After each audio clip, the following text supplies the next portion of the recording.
राज्यों के बीच में इस परियोजना के माध्यम से ट्रांसफर करके उपयोग किया जाना था, जिसमें राजस्थान की लगभग 43,000 हेक्टेयर जमीन सिंचित होना प्रस्तावित थी।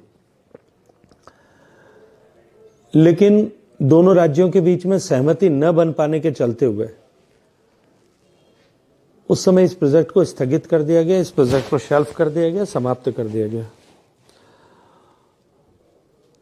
2004 में स्वर्गीय अटल जी की सरकार चली गई और 4 से 14 तक यूपीए की तत्कालीन सरकार ने इस विषय में आगे एक भी कदम आगे नहीं बढ़ाया और ये नदी जोड़ने की परियोजना को ही जो है शेल्फ कर दिया।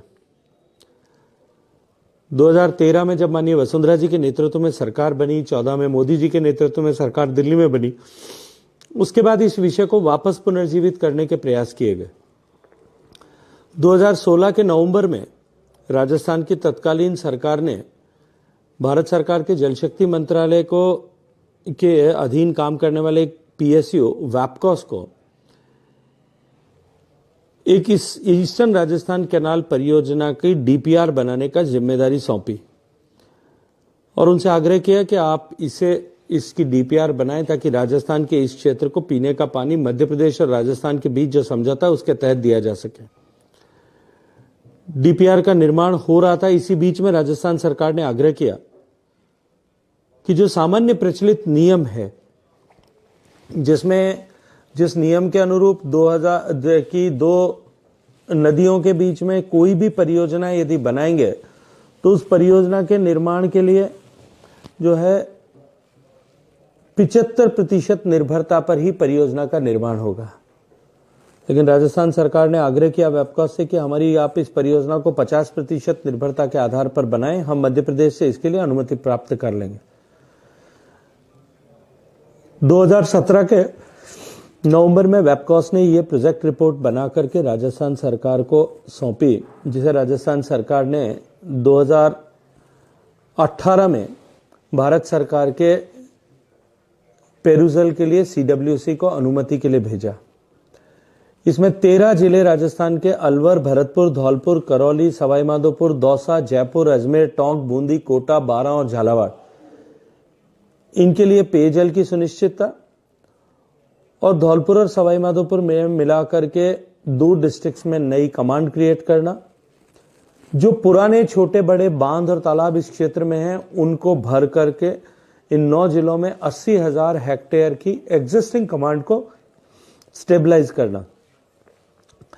40,000 करोड़ रुपए की यह परियोजना भारत सरकार में भेजी गई, जिस पर भारत सरकार ने अपनी तरफ से ये कहते हुए कि इस परियोजना को चूंकि 75% निर्भरता के बजाय 50% पर बनाया है, या तो आप मध्य प्रदेश से अनुमति लेकर के आए, अन्यथा इसको 75% डिपेंडेबिलिटी पर बना करके प्रस्तुत करें। इस बीच भारतीय जनता पार्टी की सरकार 2018 में चली गई और 2019 में गहलोत साहब के नेतृत्व में राजस्थान में कांग्रेस की सरकार 2018 में ही बन गई। सरकार बनने के बाद में पिछली सरकार ने, अशोक गहलोत जी की सरकार ने निरंतर इसको एक राजनीतिक हथियार के रूप में उपयोग किया। बार बार भारत सरकार द्वारा आग्रह किए जाने के बावजूद भी कि आप इसमें परियोजना को नियमानुसार परिवर्तित करके भेजें या उसमें मध्य प्रदेश की एनओसी उसमें लेकर के आप भेजें। यहां विशेष बात यह है कि उस समय में मध्य प्रदेश में भी कांग्रेस की सरकार थी और राजस्थान में भी कांग्रेस की सरकार थी। आदरणीय अशोक गहलोत जी ने एक पत्र लिख करके और कमलनाथ जी को यह निवेदन किया था कि आप इसमें राजस्थान को अनुमति प्रदान करें, लेकिन दुर्भाग्य से कमलनाथ जी ने अनुमति प्रदान करने के बजाय अशोक गहलोत साहब को यह लिख करके भेजा कि आप इस परियोजना को नियमानुसार बना करके और बाद में मध्य प्रदेश की अनुमति के लिए भेजें। यह नियमों के विपरीत बनी हुई है, जिससे मध्य प्रदेश के हितों का कुठारघात होगा। उसके बाद में मध्य प्रदेश निरंतर इस पर अपनी आपत्ति दर्ज कराता रहा। 27 अप्रैल 2018 को कराई, 2 अगस्त 2018 को चिट्ठी लिख करके कराई। मध्य प्रदेश ने राजस्थान के को 16 अक्टूबर 2018 को चिट्ठी लिखी। चीफ मिनिस्टर कमलनाथ जी ने अशोक गहलोत साहब को व्यक्तिगत पत्र लिख करके 27 जनवरी 2020 को आगाह किया। मध्य प्रदेश ने 2020 में वापस भारत सरकार को भी चिट्ठी लिखी। माननीय शिवराज सिंह जी ने, मध्य प्रदेश के माननीय मुख्यमंत्री जी ने अप्रैल 2022 में फिर चिट्ठी में लिख करके अपना विरोध इस पर दर्ज कराया। अशोक गहलोत साहब की सरकार बजाय इसके कि इसको दुरुस्त करती या मध्य प्रदेश के साथ बैठ करके समझौता करती, इसको राजनीतिक हथियार के रूप में उपयोग करना उन्होंने तय किया। और उसके चलते उन्होंने बार बार पॉलिटिकल स्टेटमेंट दिए। भारत सरकार को मुझे व्यक्तिगत रूप से इसमें दोषी ठहराने की कोशिश की, मुझे नकारा, निकम्मा, ऐसे कैसे कितने अनेक तरह के आभूषणों से आभूषित किया। माननीय प्रधानमंत्री जी के लिए भी जो है गैर जिम्मेदाराना टिप्पणी की। हमने निरंतर उसके लिए प्रयास जारी रखा। जब हालात में कोई परिवर्तन नहीं हो रहा था, तब मैंने एक दिन माननीय प्रधानमंत्री जी से मार्गदर्शन लिया कि हमको इस दिशा में क्या करना चाहिए। तब माननीय प्रधानमंत्री जी ने मुझे कहा कि आउट ऑफ बॉक्स कुछ थिंकिंग करो। हमने देश के सीनियर हाइड्रोलॉजिस्ट को बिठाया, मध्य प्रदेश और राजस्थान के कुछ अधिकारियों और सेवानिवृत्त अधिकारियों का जिनकी इस विषय में योग्यता थी, अनुभव था, अध्ययन था, उनको बिठाया और 3 दिन तक लगातार इस पर विचार विमर्श किया। और उस विचार विमर्श के बाद में यह तय हुआ कि ईस्टर्न राजस्थान कैनाल प्रोजेक्ट जो राजस्थान ने प्रस्तावित किया था और पार्वती काली सिंध चंबल परियोजना जो पहले बनाई गई थी, इन दोनों को मिला करके एक नदी जोड़ने का प्रकल्प बनाया जा सकता है। उसका अध्ययन किया। जो नदी जोड़ने के ऊपर काम करने की जो टास्क फोर्स है, उस टास्क फोर्स ने इसको जो है रिवर इंटीग्रेशन के प्रोजेक्ट, नदी जोड़ने के प्रोजेक्ट के रूप में मान्यता दी। बाद में जो special committee of interlinkage of reverse बनी है सुप्रीम कोर्ट के निर्देश से, उसने इसको एक प्रायोरिटी लिंक के रूप में भी चिन्हित किया। और क्योंकि प्रायोरिटी लिंक के रूप में चिन्हित किया, उसके बाद में हमने दोनों राज्यों के साथ बैठ करके, दोनों राज्यों के अधिकारियों के साथ में बैठ करके, तकनीकी लोगों के साथ में बैठ करके इसको आगे बढ़ाने की दिशा में काम किया। दोनों राज्यों के एडिशनल चीफ सेक्रेटरी लेवल पर जब हमने चुनाव से पहले, विधानसभा चुनाव से पहले इस पर चर्चा की थी, सहमति बनाने की कोशिश की थी, तब अधिकारियों के स्तर पर तो इस पर सहमति बन गई थी, लेकिन राजस्थान के अधिकारियों का कहना था कि पॉलिटिकल क्लियरेंस इसको आगे बढ़ाने की हमें नहीं मिल पा रही है। मुख्यमंत्री जी निरंतर इसको एक राजनीतिक हथियार के रूप में उपयोग कर रहे थे।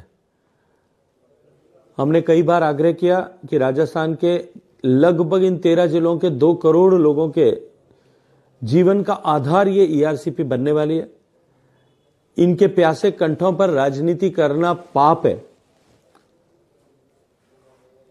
लाखों एकड़ जमीन जो इस योजना के माध्यम से सिंचाई हो सकती है, उस लाखों एकड़ जमीन के किसानों के अरमानों पर पानी फेरना भी अपने राजनीतिक लाभ के लिए पाप से कम कुछ नहीं है। लेकिन हार करके जब गहलोत साहब ने इस पर हां भरना स्वीकार नहीं किया, तब मैंने ईस्टर्न राजस्थान के सभी जिलों का दौरा किया, पत्रकार साथियों से बात की, अपने कार्यकर्ताओं से बात की, प्रबुद्धजनों से बात की और स्पष्टता के साथ में कि भारत सरकार की बनाई गई योजना से किस तरह से लाभ होगा, दोनों राज्यों को लाभ होगा। भारत सरकार के वित्त पोषण के चलते हुए राजस्थान और मध्य प्रदेश की सरकार को बहुत मामूली सा खर्च इसमें करना पड़ेगा और शीघ्रता के साथ में इस प्रोजेक्ट को पूरा किया जा सकता है। जब लोगों के विषय तक ये विषय पहुंचा और इस पर चर्चा प्रारंभ हुई, तो तत्कालीन सरकार और सरकार के मुखिया बैकफुट पर आए और पूरे चुनाव में इस विषय को लेकर के वो कहीं बड़ा किसी तरह की रैली या कार्यक्रम भी नहीं कर पाए।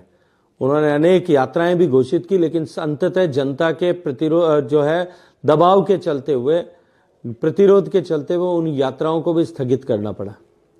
मैंने चुनाव के समय में भी घोषणा की थी, लोगों का भरोसा दिलाया था, परिवर्तन यात्रा के समय में भी लोगों को भरोसा दिलाया था कि इस परियोजना को राजस्थान में भारतीय जनता पार्टी नीति सरकार बनते ही हम निश्चित रूप से धरातल पर उतारेंगे। और मुझे अत्यंत प्रसन्नता है कि कल पूर्वी राजस्थान के लोगों के घर एक स्वर्णिम सूर्योदय हुआ। मध्य प्रदेश और राजस्थान दोनों के माननीय मुख्यमंत्रियों के उपस्थिति में हमने बैठ करके इस मसौदे पर एक राय बनाई। दोनों राज्यों के माननीय मुख्यमंत्रियों ने भारत सरकार के साथ बैठकर एक ट्राइपार्टाइट त्रिपक्षीय समझौता पत्र पर हस्ताक्षर किया और उसके साथ ही जो नदी जोड़ने के प्रकल्प उसकी श्रृंखला में एक दूसरी सफलता केन बेतवा के बाद में माननीय मोदी जी के नेतृत्व में काम करने वाली केंद्र सरकार को मिली है। मैं इस अवसर पर मध्य प्रदेश के माननीय मुख्यमंत्री मोहन यादव जी को और राजस्थान के माननीय मुख्यमंत्री भजनलाल शर्मा जी दोनों का अभिनंदन करना चाहता हूं, क्योंकि इस परियोजना के चलते दोनों ही राज्यों के 13 जिलों में लोगों को न केवल पीने के पानी की अगले 3-4 दशक तक गारंटी मिलेगी, अपितु दोनों राज्यों में लगभग 2,80,000 हेक्टेयर जमीन यानी 7 लाख एकड़ जमीन राजस्थान में और 7 लाख एकड़ जमीन मध्य प्रदेश में सिंचाई के रकबे के तहत आएगी। मध्य प्रदेश का भी सूखा इलाका जो चंबल का इलाका जिसको कहते हैं, ग्वालियर से लेकर के भिंड से लेकर के मुरैना से लेकर के राजगढ़ से लेकर के और उज्जैन तक का, ये 13 जिले इससे लाभान्वित होंगे। पेयजल भी मिलेगा और साथ साथ में कृषि के क्षेत्र में भी सिंचाई की सुविधा मिलेगी। और राजस्थान के 13 जिले जिनकी मैंने चर्चा पहले आपके सामने की, उन 13 जिलों को भी पीने का पानी जो है इस योजना के माध्यम से मिलने वाला है। और इन 13 जिलों को पीने के पानी के साथ साथ में इन 13 जिलों के 7 लाख एकड़ सिंचाई का रकबा भी नया सृजित होगा। इतना ही नहीं, इसके योजना के द्वारा लगभग 30 से ज्यादा ऐसे टैंक्स और रिजर्वायर्स और तालाब और छोटे बड़े बांध जो पूर्वी राजस्थान के इन जिलों में अवस्थित हैं, इनको भी इसके माध्यम से भरा जा सकेगा। और इनको भरने के चलते हुए एक तरफ सिंचाई का रकबा बढ़ेगा और दूसरी तरफ जो भूगर्भ का जल है वो भी वापस रिचार्ज होगा। और इस रिचार्ज से निश्चित रूप से वहां के जीवन में एक सकारात्मक परिवर्तन आएगा। ये 40,000 करोड़ रुपए की लगभग इस परियोजना की लागत होगी, जिसमें से क्योंकि ये नदी जोड़ने की परियोजना है और दोनों ही क्षेत्र अत्यंत सूखा क्षेत्र हैं, इसलिए माननीय प्रधानमंत्री जी ने जिस तरह से केन और बेतवा में बुंदेलखंड की प्यासी धरती के लोगों को राहत प्रदान करने के लिए 90% के धनराशि भारत सरकार दे, इसको स्वीकृत किया है। उसी तर्ज पर यह धनराशि मिलने पर राजस्थान और मध्य प्रदेश दोनों को मिलकर के इस 40,000 करोड़ की परियोजना में मात्र 4,000 करोड़ रुपया खर्च करना पड़ेगा। और 4,000 करोड़ रुपया भी जो पानी दोनों को मिलने वाला उसके अनुरूप उनमें डिवाइड हो जाएगा। ऐसे में बहुत थोड़ा सा पैसा खर्च करके ही राजस्थान को इसके करोड़ों लोगों को 13 जिलों के करोड़ों लोगों को इस योजना का लाभ होने वाला है। इस बीच में राजस्थान की सरकार ने, जो पूर्ववर्ती सरकार थी अशोक गहलोत सरकार, उसने प्रोजेक्ट को सिरे न चढ़ता देख करके उसको एक बार राजनीति की महत्वाकांक्षाओं को पूरा करने के लिए उसमें एक नया शगुफा छोड़ा।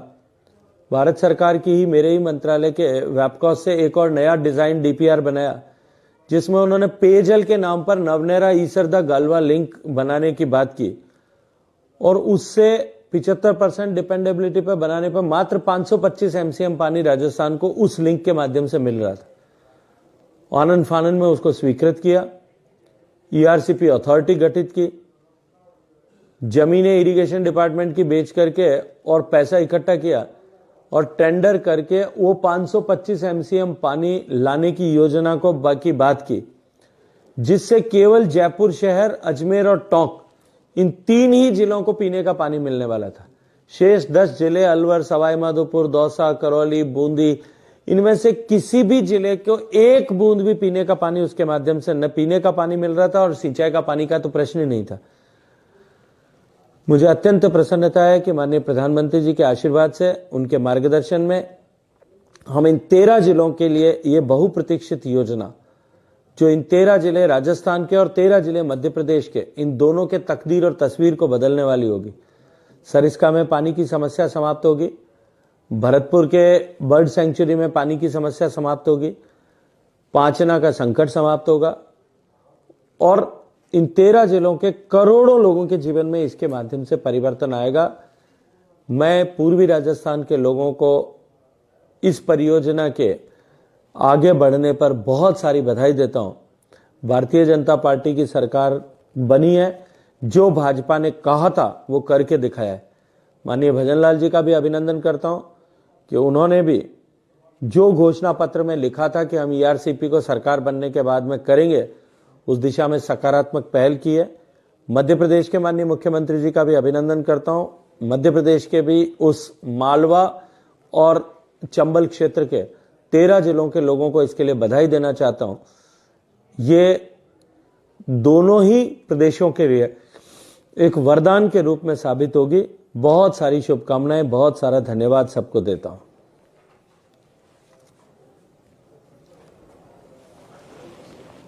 सभी मित्र जो फेसबुक लाइव पर इस मेरे साथ में जुड़े थे, उन सब का भी बहुत सारा अभिनंदन करता हूं। सब मित्रों ने जो मुझे धन्यवाद दिया है इस योजना के लिए, इस जो है आपने मुझे सबको बधाई दी है सबने, मैं जो आपको उसके लिए हृदयपूर्वक धन्यवाद देता हूं।